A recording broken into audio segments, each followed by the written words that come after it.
Little bear, what are you waiting for? You're thinking to yourself, little bear, you're going crazy. You better be careful because a train may come at any minute and wipe you out. I'm not afraid. I'm not the least concerned or afraid.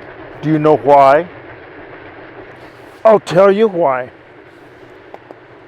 This is an abandoned railroad track.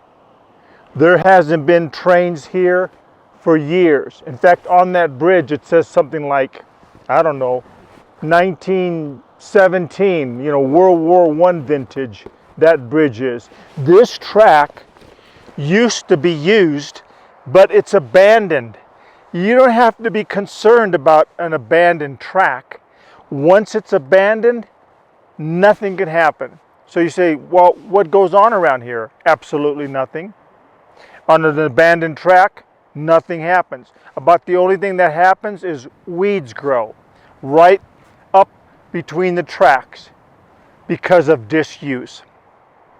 Nobody likes something abandoned. I wish a train would come by here. I love trains. I want to be able to see the trains come by here, but they left long ago.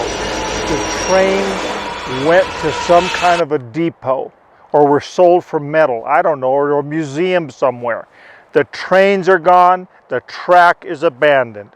Who likes abandoned? Nobody. And certainly God does not like abandoned. Did you know the entire chapter of Jeremiah, chapter 2, deals with Israel abandoning God? Please read it. It is so amazing. In fact, if you want to know that you are in a position where maybe you have abandoned God, I would recommend reading Jeremiah chapter 2 because it's got a list of qualities and things that Israel did that prove they abandoned God. So it's kind of a good rule of thumb to read that to see where you are with God. I have been walking my Christian life by the grace of God now for about 50 years. And in my walk for Christ, I have seen so many abandon the walk of Christ. Not only teenagers, I've seen adults.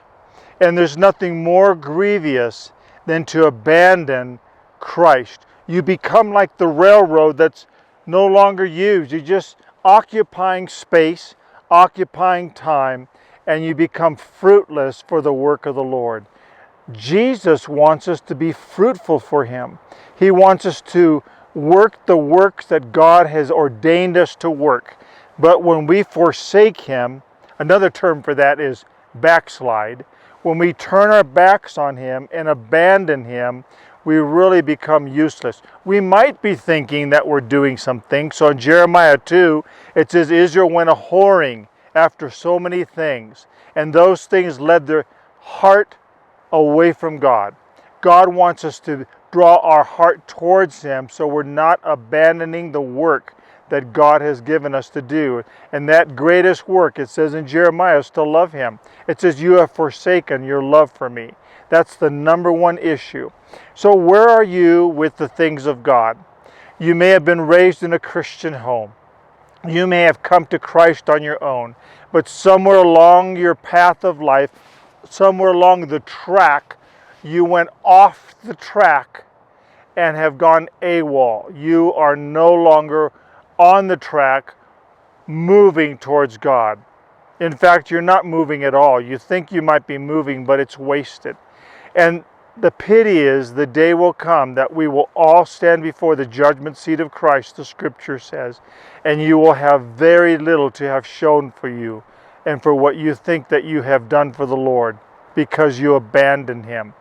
Draw to Him, draw near, call upon Him, ask the Lord to help you. Pray, dear Lord Jesus, I am so sorry I abandoned you. This challenge that Little Bear is giving me is stirring my spirit and causing me to be convicted that I have not been walking with you. I've been off the track. Help me to go back on the track. And you can do that just like that. You don't have to feel guilt and shame that God never wants you again. He wants you to get back on the track. Peter went off the track when he denied the Lord.